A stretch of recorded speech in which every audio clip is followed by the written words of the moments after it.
what we do now literally will be a matter of life and death for many of our citizens. Governor Jay Inslee has extended restrictions across Washington state. We'll tell you what the next few weeks will look like and how local leaders are reacting. We are your vaccine information station. This morning, we're going in depth into how Washington plans to distribute the Pfizer vaccine, including how many doses to expect and who in Washington will get vaccinated first. And we saw a round of rain move through overnight, but we've got to talk our next chances of precipitation because this time it could be snow. And we've got your reason to smile this morning after learning more about their server. An Idaho couple left a $2,400 tip. We'll tell you what led up to that moment coming up. Up with KREM begins now. Well, this is Lou, and he's teaching us a lesson this morning. Why worry when you have sunshine and a bucket of cedar shavings to bask in? Lou is a black bear at a rehab facility in Idaho. They posted this video on Facebook with the caption, "What's up?"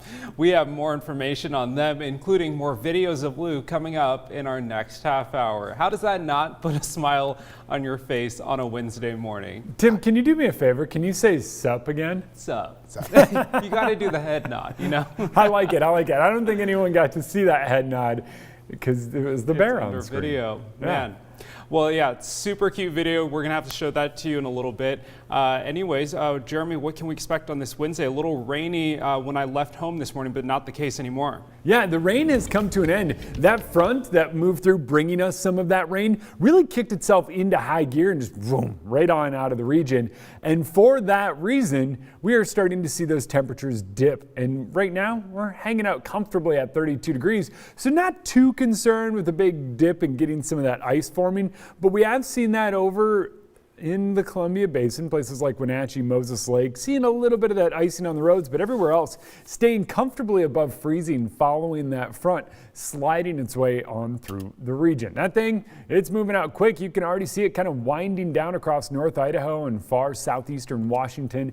That'll continue to be the case here, but watch what happens. Clears out, a few lingering clouds, and then a little bit of sunshine as we get into the afternoon. And tomorrow it's looking very similar, so here's what you can expect. I'm thinking we get up into the upper 30s. There we go, got it. Upper 30s later on today. It's going to be mostly cloudy skies with a little sun peeking out after that morning rain. Tomorrow's dry as well, but coming up in our full forecast, we're going to break down your next chances of seeing a little bit of snow. Snow. You said the S word, Jeremy. I did. All right, we'll check in within a few minutes. Our big story this morning is the extension of the state restrictions here in Washington. This is because we remain concerned about COVID activity, and we still do not have a clear picture of the situation following the Thanksgiving weekend. Governor Jay Inslee citing the high hospitalizations and concern for ICU beds as just some of the reasons behind the extension of our current pandemic restrictions. So this basically means that everything we can't do today, we still won't be able to do until at least January 4th. That includes the state's travel advisory for all non-essential travel. Now, Mayor Nadine Woodward has also weighed in, saying it's time for the federal government to step in. Businesses across Washington can apply for up to $20,000 worth of aid, but she says that's not enough. And I think if the government is going to continue to extend these restrictions, they need to be able to come to the table financially to help these businesses. We heard the state is making $50 million more dollars available, but we need more. If you're looking for the latest information on what these restrictions mean for you, text the word restriction to 509-448-2000. Tim? Well, Tuesday's press conference also gave insight into Washington's plan to distribute Pfizer's COVID vaccine. Secretary of Health John Weisman announced the state will get hundreds of thousands of doses by the end of the month. Some of those doses will be here even sooner. For December 15th, we should be getting about 62,400 doses of the Pfizer vaccine. And during the month of December, total 219,000 of that vaccine. Right now, we're enrolling providers, and we are assuring that we'll be able to have a vaccine across the state. Well, since the population of Washington is more than 7.5 million, vaccines will be prioritized. Weisman says the first vaccine group will be the high-risk healthcare workers. Now, there are more than 300,000 people that fall into this category, including doctors, nurses, and support staff.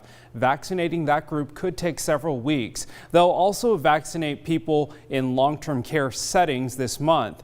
Now, there will also likely be weekly shipments of the vaccine after December, but that number of doses is unknown. Meanwhile, the Moderna vaccine will be reviewed by a state committee next week. If approved, the state could receive about 182,000 doses of that vaccine in the near future. For more information on Washington State's COVID-19 vaccination plan, you can text the word vaccine to 509-448-2000. Well, it is time for your morning rush. More news in less time. PFLAG Spokane has released a statement regarding the dispute over a new young adult homeless shelter. In their statement, the organization specifically mentions Mayor Woodward, and they say that they believe the shelter should be in Spokane, not Spokane Valley. The organization states Mayor Woodward, in rejecting the plan to place a new young adult homeless shelter in Spokane, is going to negatively impact the LGBTQ plus young adult population who experience homelessness at a rate around 40%. They say many LGBT young adults come to Spokane to be accepted by the community, and that losing these funds disproportionately hurts them.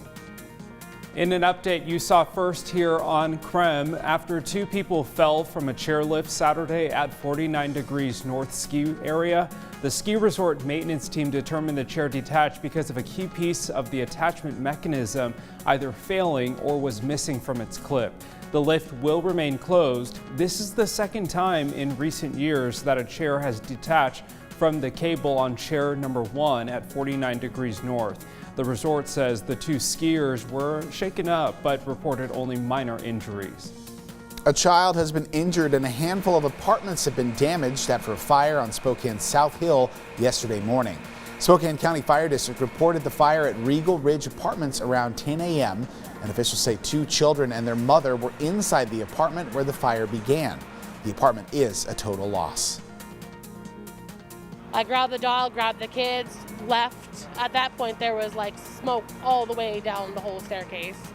And then the neighbor's son was hanging out of the third floor window with smoke just pouring out, and everybody waiting to catch him. Even though the fire was contained to that single apartment, there are 6 others that suffered smoke and water damage. Investigators are still working to determine the cause of the fire.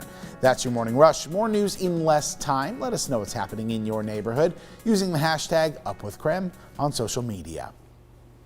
Well, even with the latest wave of COVID restrictions, Spokanites can still lace up their skates to enjoy the skate ribbon. That's where we find Nicole Hernandez joining us live from the ice this morning, putting on some moves for all of us this morning. Nicole, while you're, shuffling around on the ice, let us know what else the city has done to make this winter tradition safer. Yes, Joshua, there are definitely a lot of changes. While I'm having a blast out here skating around, there are changes that the city has made and the park has made to make sure everyone's safe during the pandemic while they're skating. One of those big ones is actually you cannot line up anymore to get your ticket to skate. You have to do that online. So all you got to do is pull out your phone, and then using your camera, you just scan one of the QR codes of the signs that are around the park, and then it takes you straight to the online site, and then you just go online, make your reservation for the time slot you want, and then skate around for that hour. All right, so take a look at this now. You can see this is a whole nother list of all the other things that they're doing to keep people safe on the skate ribbon. Here's some other changes. First up, they're only letting 37 skaters on the ice per hour. So that's 9 tickets for every 15 minutes. They're also only allowing 5 skaters per zone. They've got the whole place zoned out, and only 5 skaters can be in each one. Then skaters also must wear gloves and must wear masks, and only 1 off-ice spectator is allowed per minor, and no one can be watching off ice for anyone 18 plus. Of course, these are all things that the park is doing to make sure they can stay open during the season. But we're going to have to remain flexible and kind of adapt as we go. You never know what's going to happen down the road, so we're just trying to be as flexible and accommodating as we can. Now, part of that flexibility, of course, is working with both our regional health district and the state to get a safety plan approved. That's why the skate ribbon opened a few weeks later than normal this year. Now, for all of you skating enthusiasts out there, the skate ribbon is still selling their season passes. They just ask that season pass holders reserve a time online during the busy hours, so just on weekend days after 4 p.m. Other than that, it's free reign as long as you follow all the new rules, of course. And I do want to give you a look out here of those zones that I mentioned. It's a little hard to picture, I'm sure, but all of these, the skate ribbon is marked off with zones. So this is zone 9, says 5 skaters max. And if you come all the way over here, you can see dark pink here is zone 10, 5 skaters max as well. So definitely some changes. It's going to feel a little bit different out here, but of course they'll still have that music playing. We've got the Christmas lights out and Christmas trees around. So it'll still be a nice, fun time to skate around. Having so much fun. Whoa. I'm like amazed, Nicole.